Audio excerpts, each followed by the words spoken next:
Varahi silks వారి grand festive celebrations పొందండి 10,000 రూపాయలు ఆపై కొనుగోలుపై బంగారు నాణెం ఉచితంగా.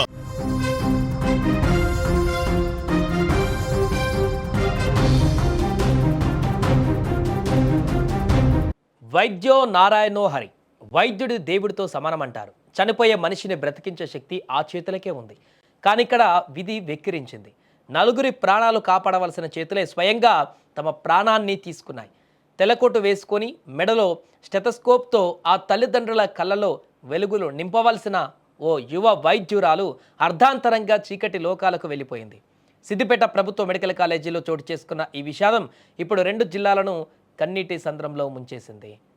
మానవపాడు మండలం జల్లాపురం గ్రామానికి చెందినటువంటి లావణ్య సిద్దిపేట మెడికల్ కాలేజీలో 2020 బ్యాచ్ విద్యార్థిని. ప్రస్తుతం ఆమె అక్కడే హౌస్ సర్జన్గా విధులు నిర్వహిస్తోంది.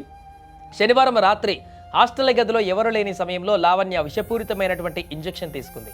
కొద్దిసేపటి తర్వాత గదికి వచ్చిన తోటి విద్యార్థులు ఆమె అపస్మారక స్థితిలో పడి ఉండడం గమనించి వెంటనే సిద్దిపేట ప్రభుత్వ ఆసుపత్రికి తరలించారు. పరిస్థితి విషమించడంతో వైద్యుల సూచన మేరకు మెరుగైన చికిత్స కోసం హైదరాబాద్లోని నిమ్స్ ఆసుపత్రికి తరలించారు. అక్కడ చికిత్స పొందుతూ ఆదివారం సాయంత్రం లావణ్య తుది శ్వాస విడిచింది. లావణ్య మృతితో సొంత గ్రామంలో ఇప్పుడు విషాద ఛాయలు అలుముకున్నాయి. ఇక లావణ్య అంత్యక్రియల వేళ తల్లిదండ్రులు రోధిస్తున్నటువంటి తీరు అందరినీ కలిచివేస్తుంది. బిడ్డా సెలవులకు ఇంటికి వస్తావనుకున్నాం, ఇలా శవమై వచ్చావేంటి తల్లి అంటూ ఆ తల్లి గుండెలు బాదుకుంటుంటే చూసే వాళ్ళ కళ్ళు చెమర్చాయి. కూతురుని ప్రయోజకురాలిగా చూడాలనుకున్న ఆ తండ్రి ఆశలు ఆ పాడ మీదే కాలిపోయాయి.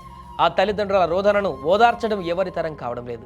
కుటుంబ సభ్యులు కన్నీటి రోదనలు, స్నేహితులకు తుది వీడుకోలు మధ్య లావణ్య అంత్యక్రియలు ముగిశాయి.